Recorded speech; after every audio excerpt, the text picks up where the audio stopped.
Bonjour, je suis Freddy Zanga, le président de la CICP, la Chambre internationale pour le conseil et la promotion. Aujourd'hui, nous avons le plaisir de rencontrer son Excellence Monsieur l'ambassadeur Keita Sheikh, qui va se présenter à nos téléspectateurs. Bonjour Monsieur Bonjour, Monsieur l'ambassadeur. Zanga. Je suis très heureux d'être devant vous et de parler de l'Afrique, le continent qui nous unit, le continent qui nous a vu naître. Et nous allons parler à nos téléspectateurs à bâton rompu sur les problématiques globales. Alors, moi, je suis ambassadeur chez Keita, je suis ambassadeur de Bouzmé. Bouzmé, c'est la World Union for Small and Medium Enterprise. Je suis chairman OBEA. OBEA, c'est Open Business Africa et Bridge of Innovation, le pont des innovations. Alors, OBA s'occupe de la promotion des investissements sur le continent africain et aussi de la promotion du business en Afrique. Et Bridge of Innovation, vous savez, la révolution digitale nous a pris et il fallait tout à fait mettre quelque chose en marche pour les jeunes startups, pour relever le défi, pour les escaler et pour les transformer en licorne. Et je suis fondateur de deux initiatives pour l'Afrique.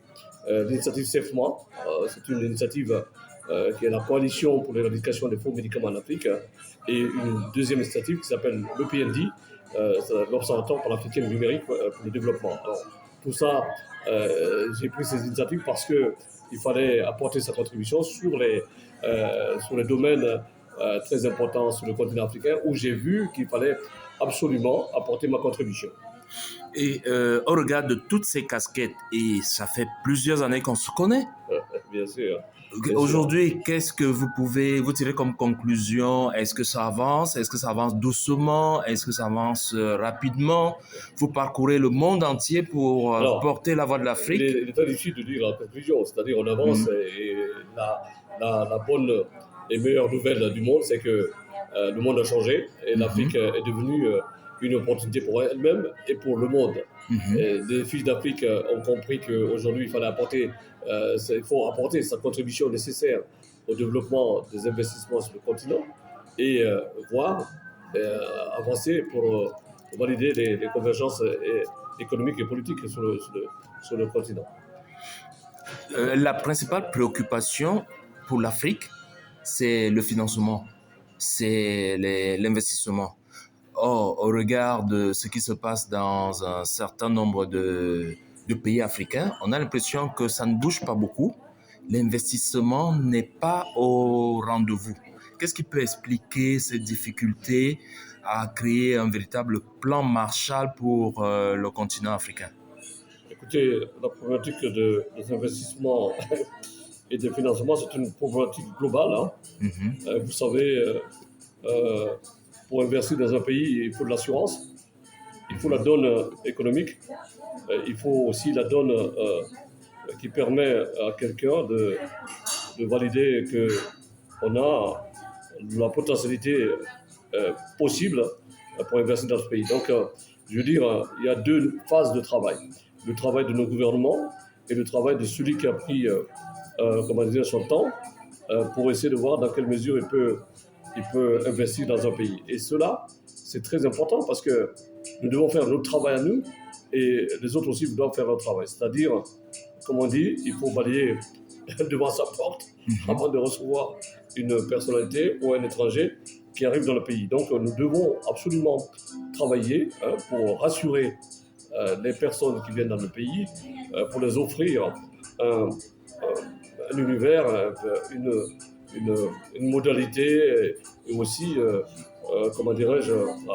un plan qui permet à la personne tout à fait de financer les investissements sur nos continents. Ça veut donc dire que lorsqu'un porteur de projet, un chef d'entreprise africain vient vous rencontrer, le financement n'est pas acquis parce qu'il faut tenir compte de tous ces paramètres-là. Un pays comme le Tchad, qui nous a sollicité auprès de la CICP pour chercher des partenaires financiers, ou au niveau du Cameroun. Donc, qu'est-ce qu'on leur dit? Le financement n'est pas acquis?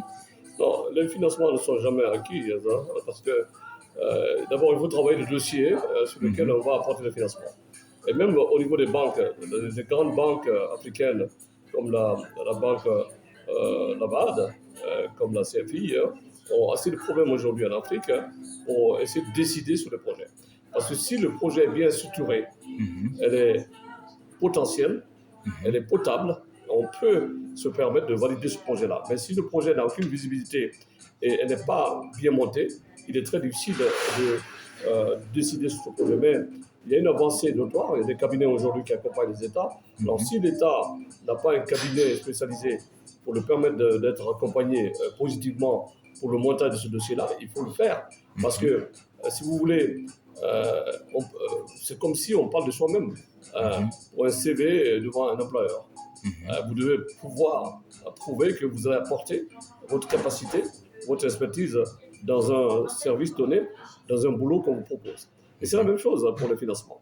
Quand vous demandez le financement, vous devez apporter la preuve que finalement, ce que vous décrivez comme plan d'option, comme business plan, comme objectif, est tout à fait palpable, potable et possible.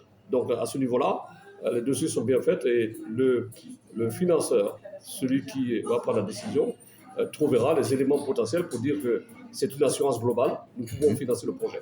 Parce que ce n'est pas en cliquant le doigt qu'on trouve les financements. Et donc cette problématique-là existe en Afrique. Nous devons la contourner, la dépasser et la maîtriser, c'est-à-dire la préparation des dossiers. Et cette préparation de dossier-là, elle nécessite des experts, des consultants qui ne font pas faire ce travail gratuitement. Comment ça se fait? Il y a des honoraires à payer en amont? Complètement. Voilà. Il y a deux phases. Vous allez trouver une entreprise qui est intéressée pour faire ce travail-là et qui va signer un accord avec un État ou une entreprise pour l'aider à structurer le dossier, à monter le dossier, pour lui permettre tout à fait d'être portable devant un financier. C'est un métier. Travailler un dossier, préparer un dossier en vue de financement. C'est un métier. Donc, c'est les cabinets spécialisés ou des consultants qui peuvent être là pour faire ce travail. Donc, je le fais aussi à mon niveau, mais je préfère toujours apporter ma proposition et travailler avec les cabinets qui sont choisis, qui sont spécialisés pour faire ce travail. D'accord. Et en termes de réalisation dans le financement, est-ce qu'on peut avoir quelques exemples de réalisation? Écoutez, ça fait 7 usines que j'ai accompagnées. Nous avons construit aujourd'hui avec un partenaire indien, que je tirerai le nom, c'est le groupe Endusa, qui a construit aujourd'hui 5 usines de montage de bus, de camions et de véhicules légers en Afrique. Nous avons fait des montages avec d'autres banques partenaires et nous continuons à faire ce travail parce que je suis parti d'un seul simple. Vous savez, d'une étude très simple. Quand vous regardez, vous projetez l'Afrique aujourd'hui dans sa globalité, par exemple de l'agriculture, on importe pour $1 milliard de nourriture. Alors que finalement, si on change la donne en faisant la transformation et en validant des acquis sur l'agriculture, on peut changer la donne, c'est-à-dire éviter de mettre tout cet argent dans l'importation. C'est comme les véhicules aussi. L'Afrique, quelque chose qui n'a pas changé depuis les indépendances, c'est l'importation des véhicules, des bus et des camions en Afrique. Puisqu'on on ne fabrique pas. Donc je suis parti de ce concept-là. J'ai négocié avec mes amis pour réfléchir comment nous pouvons approcher un groupe intéressant, un groupe puissant, pour essayer de construire des usines de fabrication, de montage de véhicules en Afrique. Et c'est fait. Nous allons continuer à faire le tour de l'Afrique pour essayer d'apporter une contribution nécessaire pour qu'on puisse mettre dans tous les coins de l'Afrique, le sud, le nord, l'est et l'ouest, ces usines de fabrication de véhicules pour essayer d'abaisser le coût d'importation. Parce que si vous achetez un véhicule à l'étranger, vous avez le transport qui est sur le coût, ainsi de suite. Les coûts se multiplient. Alors que si vous avez un véhicule qui est fabriqué dans votre pays, il sort de l'usine, mais les coûts sont moindres. Donc, c'est une chose pratique. Nous faisons ce travail-là depuis 20 ans déjà. Et c'est une réussite. Nous continuons dans ce sens. Et nous allons attaquer prochainement la suite niveau agriculture, la transformation, et aussi pour l'énergie. Parce que l'Afrique, le continent le moins éclairé au monde, qui n'a pas d'électricité. Donc il faut travailler pour trouver des synergies, des nouvelles idées pour essayer d'éclairer l'Afrique et de valider tout à fait les grands projets de l'Afrique. Parce que si vous voulez transformer, il faut de l'électricité. Si vous voulez avancer dans votre projet de développement, il faut de l'électricité. Si vous voulez faire la promotion du tourisme, il faut de l'électricité, puisque si vous construisez les hôtels, les personnes qui viennent dans le tourisme chez vous doivent être à l'aise, avoir de la clim, d'avoir la réfrigération et avoir un bâtiment éclairé. Donc c'est important de valider ces concepts-là au départ, premièrement, des concepts qui valident les options de développement. On l'a constaté, l'exemple que vous avez pris tout à l'heure d'aller créer des usines en Afrique est très édifiant pour créer de l'emploi, pour permettre à l'Afrique d'émerger. Je pense que la Chine l'a fait, mais la Chine l'a fait de manière un peu disciplinée parce que les autorités chinoises étaient assez rigides, assez imposaient une certaine ligne de conduite à tous les Chinois. Est-ce qu'en Afrique, au regard des divisions entretenues par certains partenaires, nous sommes en mesure de nous discipliner, de parler d'une seule voix, à votre avis? Écoutez, aujourd'hui, l'Afrique a enclenché une nouvelle étape de son développement. Vous savez, la nouvelle donne du monde, c'est notre intelligence collective a validé les actes pour le développement. Et aussi, comme le monde avance à une vitesse avec le développement de l'univers informatique et digital, nous sommes aujourd'hui dans l'IA, nous sommes aujourd'hui à l'aune d'une autre politique pour le développement de l'Afrique. Par exemple, quand vous prenez le secteur des mines, l'Afrique continue à vendre des mines brutes. Alors, moi, j'ai créé une initiative, je suis en train de faire le tour d'Afrique actuellement pour parler aux chefs d'État pour qu'on change cette façon de faire. Parce que depuis l'indépendance, on vend nos minéraux en brut. Il faut arrêter de vendre les minéraux en brut. Je conseille maintenant de proposer avec nos partenaires de mettre en place un quorum de discussion et de valider de nouveaux contrats d'expertise pour transformer nos minéraux sur place. Quand vous prenez dans le monde aujourd'hui le domaine des batteries électriques, les 70% des process des minéraux qui rentrent dans la composition des batteries pour les mobiles, les batteries pour les automobiles, les batteries électriques, viennent d'Afrique. Alors, pourquoi ne pas travailler pour mettre les usines en Afrique au lieu de vendre nos minerais bruts? En mettant des usines en Afrique, on gagnera 2 à 3 fois plus.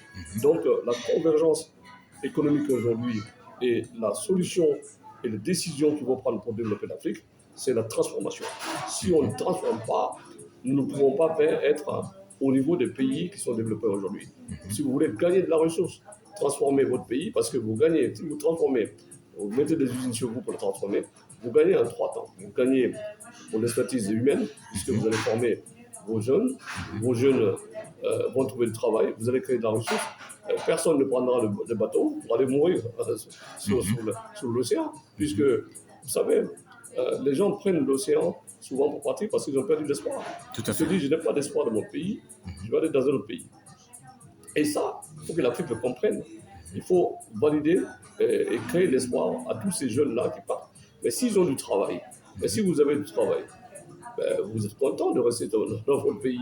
Vous allez vous marier, vous allez avoir des enfants, vous allez vivre décemment dans votre pays, mais vous n'avez pas besoin de partir au froid. Vous restez dans votre pays, vous êtes fiers d'être dans votre pays. Donc, tous ces éléments-là doivent être des éléments de proposition complète et vraiment cohérents pour qu'on puisse créer des poches qui permettent de créer des emplois dans nos pays et de développer nos pays. Et vous qui avez donc la possibilité d'échanger avec des chefs d'État, de discuter avec des politiques, des ministres, on vous voit à plusieurs conférences à travers le monde. Est-ce que vous pensez que vous êtes écouté, surtout au niveau africain? Oui, vous savez, il y a quelques années, on se disait, on piochait dans l'océan, on ne comprenait pas, mais il y a une forte prise de conscience globale. Au départ, on est écouté, on n'est pas, mais c'est l'action qui manque.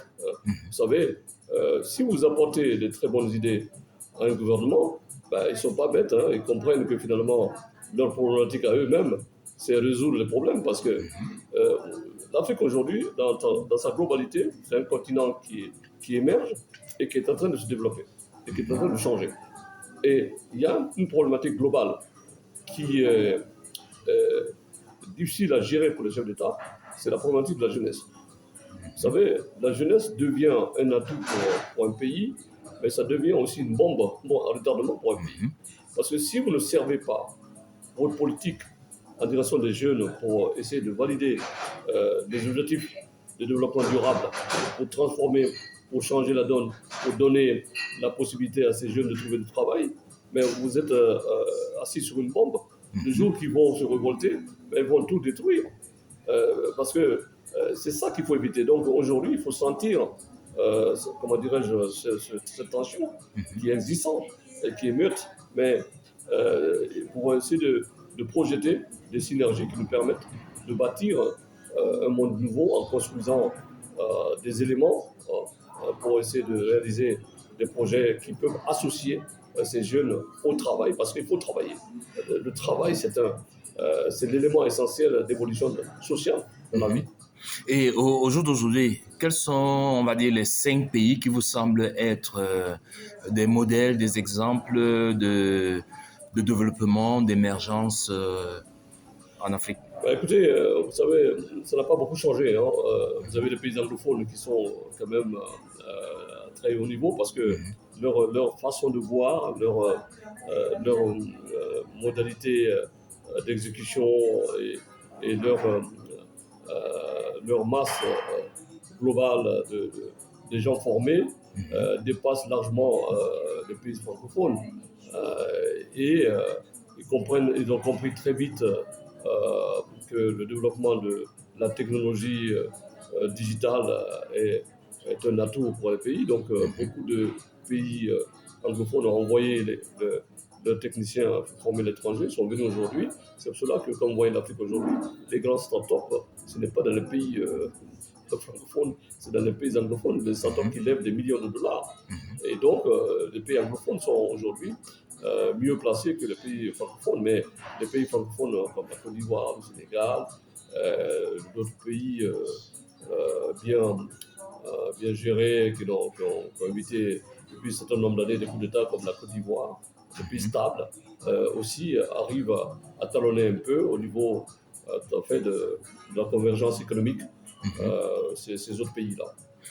D'accord. J'ai une autre question. Par rapport aux chefs, aux responsables d'entreprises africaines que vous côtoyez au quotidien, est-ce que vous pouvez nous partager ce qui vous semble être des modèles d'inspiration? Parce qu'en même temps, ce type d'interview permet de partager des expériences.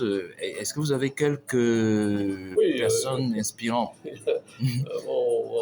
dans une conférence aux États-Unis, on m'a présenté comme, comment dirais-je, qu'est-ce qu'ils ont dit? Ils ont dit, c'est un innovateur, c'est une personne inspirante qui porte la voix de l'Afrique partout. Oui, il y a euh, des entreprises et des entrepreneurs qui ont réussi. Par exemple, je prends l'exemple de mon ami Stanislas Zézé, Voilà, oui. le patron de Bloomford. Mhm, Il a été longtemps à l'étranger, il est rentré, il a mhm, créé une agence internationale qui parle de l'Afrique et qui accompagne l'Afrique aujourd'hui au niveau de la notation. Ça, mhm, c'est concret. Et il y a le patron d'un groupe, comment dirais-je, d'assurance, hein, un Ivoirien, mhm, M. Dakou, qui a réussi à créer quelque chose tout seul mhm, dans de l'assurance et qui est aujourd'hui une des grandes entreprises de l'assurance. Il y a mon ami euh, Moussadek Bali, qui est aussi mhm, quelqu'un qui a commencé, comment dirais-je, un euro par un euro. Hein, ça veut dire euh, son propre argent qu'il a mis, il a cru dans son affaire et aujourd'hui qui est devenu un des plus grands hôteliers d'Afrique. Donc il y a aussi des exemples de ce jeune Nigérian qui était au Nigeria et qui mhm, a su commencer à travailler, qui est le patron de Roku TV. Si vous voulez porter à l'Afrique aujourd'hui, il est difficile de rester dans un pays sans voir les films d'Hollywood mhm, qui passent à la télévision. Donc c'est grâce à ce garçon mhm. qui a compris que la, euh, le Nigeria, c'est un grand pays de créativité au niveau des ressources culturelles, du cinéma, et donc ça a explosé. Il y a des cas comme ça. Il y a aussi des start-upers qui ont réussi, qui ont créé des startups très valorisants qui change. Vous savez que l'Afrique, les gens n'en parlent pas souvent. Nous sommes nous sommes le continent qui a créé la monnaie, comment dirais-je, le transfert money. Hein. Parce que le PMPSA a été créé au Kenya et qui a révolutionné tout à fait le monde entier. Si vous transférez l'argent aujourd'hui, c'est grâce à quelqu'un, aux Africains, qui ont mis en place un système qu'ils appellent PESA, qui est le papa, la maman de toutes les convergences aujourd'hui que nous avons dans le monde. Donc l'Afrique est un continent qui crée. J'ai des jeunes qui excellent aujourd'hui dans le transfert money, mobile money, comme le jeune Camerounais à Tangana. Bon, j'ai accompagné à ce moment, c'est un jeune frère qui a réussi aujourd'hui, qui a créé une entreprise qui s'appelle Cashap, hein, qui a beaucoup avancé. Il y a un jeune Camerounais qui s'appelle aussi, il s'appelle,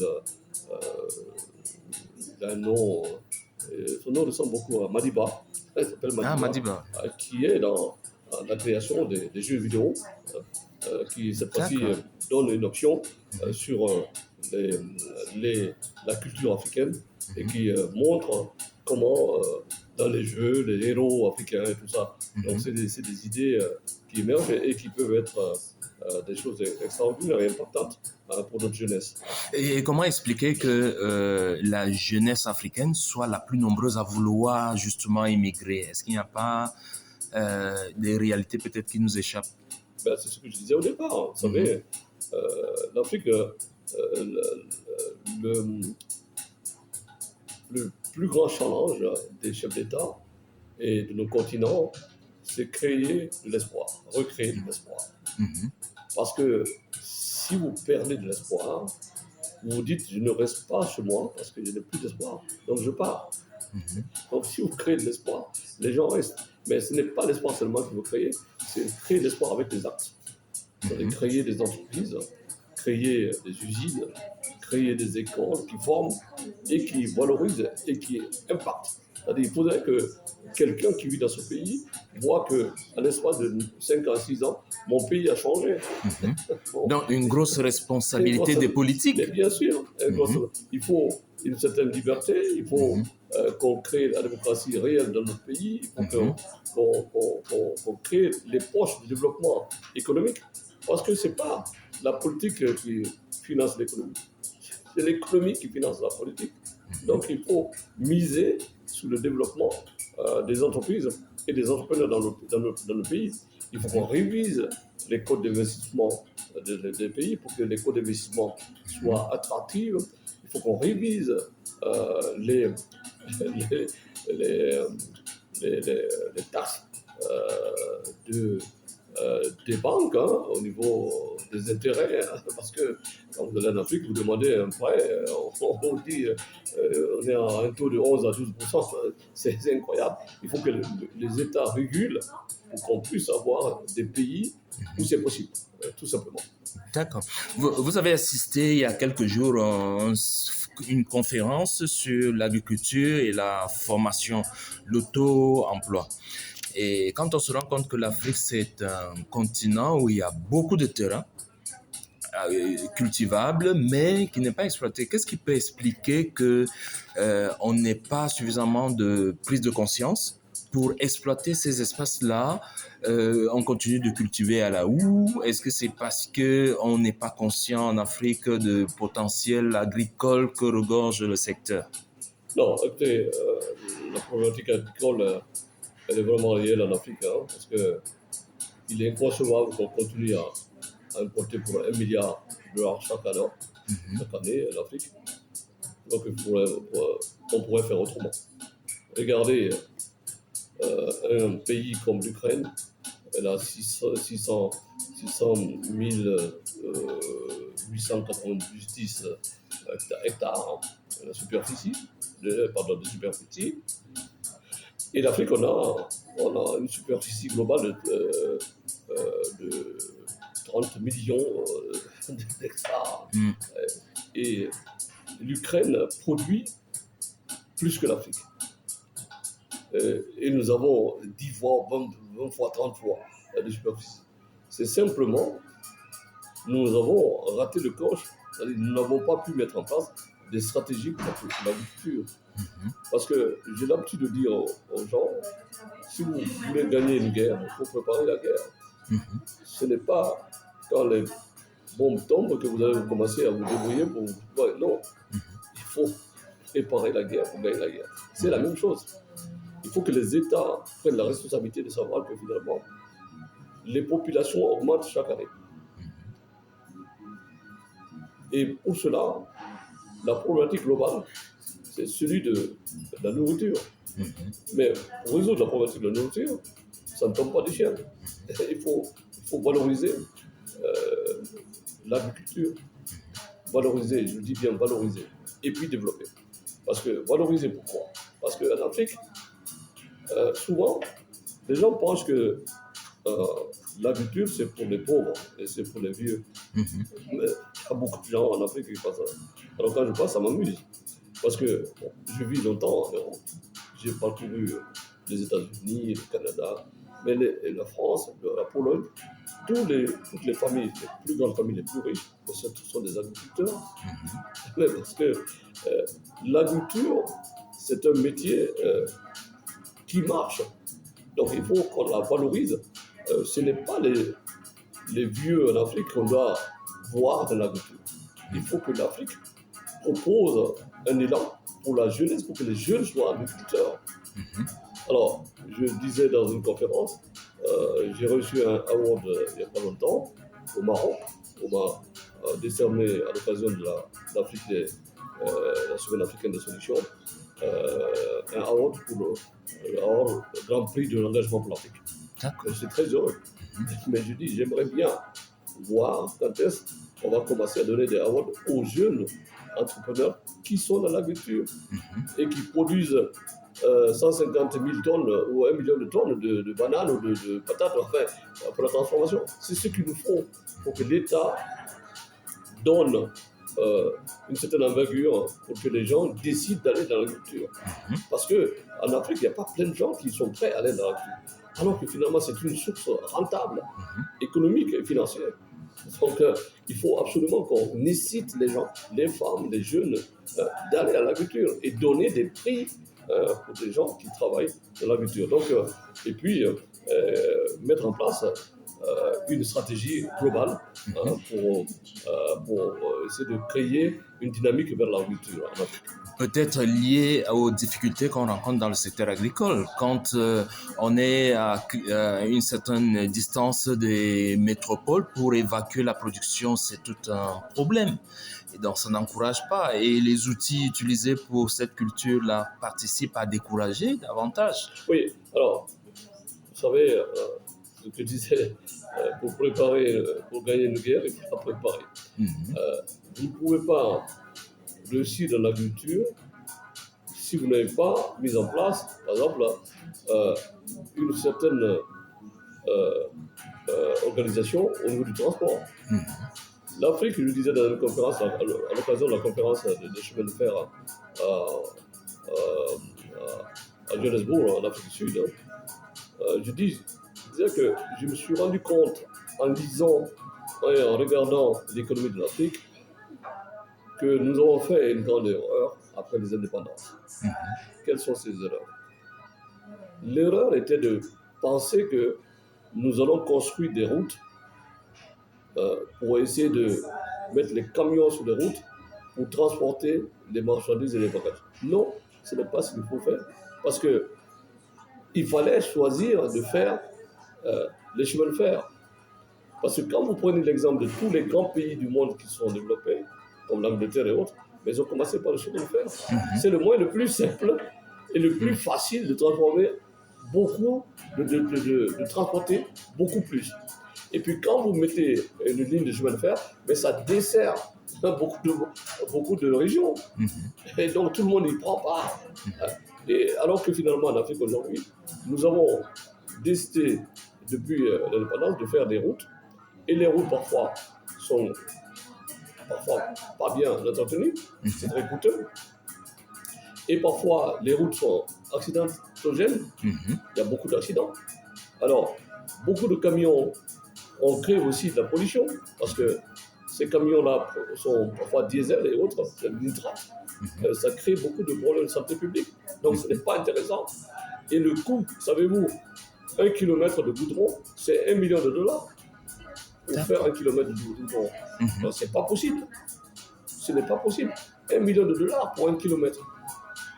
Un pays qui n'est pas riche, on ne peut pas tout à fait continuer à ça. Donc aujourd'hui, l'option suprême, c'est voir comment nous pouvons mettre en place des chemins de fer pour faire le tour de l'Afrique. Parce qu'aujourd'hui, si vous voyez le sud de l'Afrique, le nord de l'Afrique, nous pouvons mettre en place une stratégie pour essayer de mettre en place des chemins de fer pour parcourir toute l'Afrique. C'est-à-dire, si on met des chemins de fer, on aurait plus de problèmes d'évacuation des produits agricoles et nous n'aurons plus de problèmes de migration et de voyage des gens entre nos pays parce que si les gens voyagent dans nos pays, ça crée un flux. Tout à fait. Et ce flux crée l'économie.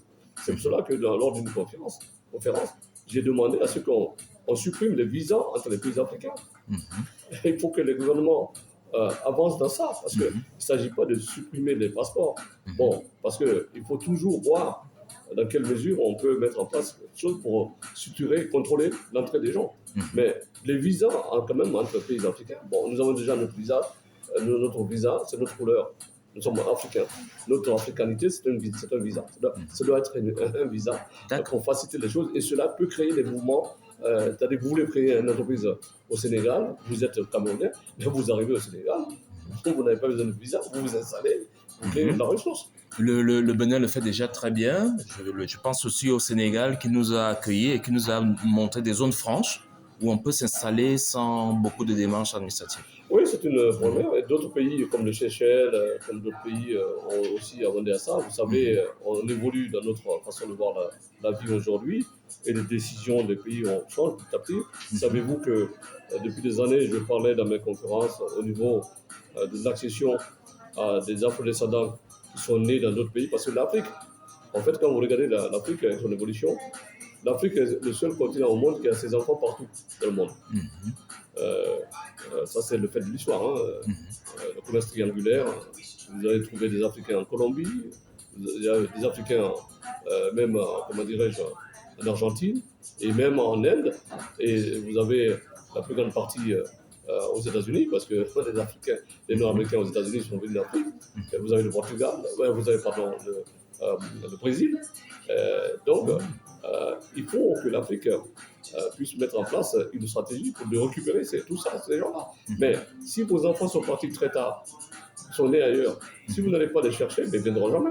Tout à fait. Il faut que l'Afrique crée une stratégie de récupération de tous ces diasporas ou des afro-descendants qui n'attendent que finalement qu'à connaître le pays. Donc aujourd'hui, il y a des décisions qui ont été prises par le Bénin, par le Seychelles, par 5 pays qui ont décidé, après une démarche administrative et une volonté des afro-descendants qui veulent prendre la nationalité du pays, et puis ils pourront accéder. La nationalité du pays, c'est le Bénin, le Seychelles, qui ont déjà décidé cette ouverture pour que les diasporas de la Barbade, de Saint-Domingue, qui veulent accéder des Antilles, qui veulent accéder aux nationalités françaises, dans la nationalité des pays africains, ils peuvent aujourd'hui faire la démarche. D'accord. Vous avez plusieurs casquettes. On va un tout petit peu parler de l'éradication des faux médicaments. Quand on connaît certains pays comme le Cameroun qui a un gros problème de médicaments, de faux médicaments, comment est-ce que vous arrivez à lutter contre... Alors, la problématique des faux médicaments en Afrique, elle est globale. D'accord. Et depuis nos indépendances, on n'a pas réussi à éviter cette problématique. Vous savez,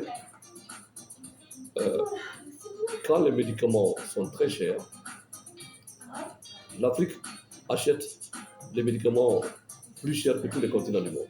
Pourquoi? Parce que les gens qui sont des traders dans le secteur des médicaments, chacun qui est dans la chaîne de décision met sa commission. C'est-à-dire, si un médicament sort à 1 euro, il arrive en Afrique à 5 euros, à 10 euros. Parce que celui qui passe comme trader, comme commercial, il met sa commission. Et quand le médicament arrive en Afrique, Mais la pharmacie de distribution qui distribue le médicament, ben, il met aussi sa commission. Donc finalement, les médicaments sont bien en Afrique, mais c'est trop cher. Donc la population, les gens qui n'ont pas les moyens, ben, ne veulent pas aller à la pharmacie. Ils ont des problèmes pour aller à la pharmacie parce qu'ils se disent, mais bon, écoute, moi je n'ai pas d'argent pour acheter ce médicament-là. Alors, leurs idées, tout de suite, c'est pour aller au marché. Ils disent, j'ai mon médicament au marché, je vais l'acheter. Mais la problématique, c'est qu'ils ne savent pas que depuis des années, les réseaux criminels du monde se sont tournés vers cette affaire des médicaments. Ils fabriquent des faux médicaments, ils inondent le marché par la corruption chez nous. Et donc, j'ai fait une enquête pour cela, il y a 6 ans. J'ai découvert que 150 à 200 000 Africains meurent chaque année à cause des faux médicaments. Parce que, vous savez, si vous prenez le Doliprane, le Doliprane est fabriqué par des composants multiples. Par exemple, si vous avez 10, 20 composants dedans, eux, quand ils fabriquent, ils ne mettent que 2 composants. Et le reste, c'est du faux. Mais si vous prenez ce médicament-là pendant 1 an, 2 ans, mais ça affecte votre foie, votre poumon, vous ne savez pas, vous continuez à le prendre. Parce que pour vous, c'est le médicament. Mais après, finalement, vous mourrez sans savoir ce qui vous arrive. Donc, l'Afrique était prise en piège de ça. Donc, j'ai créé cette initiative, le CEPMA, la coalition pour l'éradication des faux médicaments, pour lutter contre ça. Alors, pour lutter, qu'est-ce qu'il faut faire? Je suis en train de faire le tour de l'Afrique pour signer des accords avec les États pour créer les zones franches médicales. Et cette zone franche médicale va recevoir des entreprises qu'on a déjà contactées et qui sont prêtes à s'installer dans les pays africains, non pas pour fabriquer des médicaments, mais pour venir avec des molécules pour assembler les médicaments en Afrique. Et donc le coût va baisser et nous allons contrôler le cycle et trouver moyen pour la distribution de ces médicaments qui sont fabriqués dans les zones franches en Afrique. Et nous allons mettre dans les zones franches tous les startups et aussi les startups qui sont dans la biotechnologie. Et nous allons amener dans cette zone franche des startups qui vont créer, par exemple, des lits d'hôpitaux, parce qu'on importe des lits d'hôpitaux, alors que finalement, il suffit de trouver du fer à reconditionner, de faire des soudures pour faire le lit. Les lits, vous savez, c'est facile, hein, vous créez, c'est un carré avec du fer, avec une certaine stratégie pour créer pour les matelas. On peut faire des matelas en Afrique, des sommiers. Et puis voilà, les lits d'hôpitaux, on peut ne pas importer. Si vous avez une startup qui s'occupe de ça, on peut faire ça en Afrique. Et puis il y a d'autres, même les gaz pour les hôpitaux. Nous avons la possibilité d'avoir cette possibilité de créer tout à fait des sociétés qui s'occupent de ça en Afrique au lieu d'importer. Donc cette stratégie sera globale sur les zones franches médicales pour essayer d'avancer dans ce sens pour lutter contre les faux médicaments et que les États prennent aussi leur responsabilité pour lutter contre ces faux médicaments qui rentrent. Alors, parce qu'ils rentrent clandestinement, hein, vous savez, si les douaniers vérifient un peu plus, il n'y a pas de corruption. Nous aurons fini avec cette histoire de faux médicaments. Ça revient donc à ce qu'on disait qu'il faut une réelle volonté politique dans tous ces différents domaines. Il ne s'agit pas tellement d'une volonté politique, il faut des actions et des initiatives avérées et des engagements pour le faire. Parce que quand on prend une décision, il faut voir, il faut contrôler et voir si cette décision est exécutée et avérée. Tout à fait. D'accord. Maintenant, on va parler de l'Observatoire panafricain du numérique. Alors, en 2015, j'avais fait un voyage en Afrique dans le cadre de conférences. Et grande surprise, l'Internet a déjà commencé à avancer.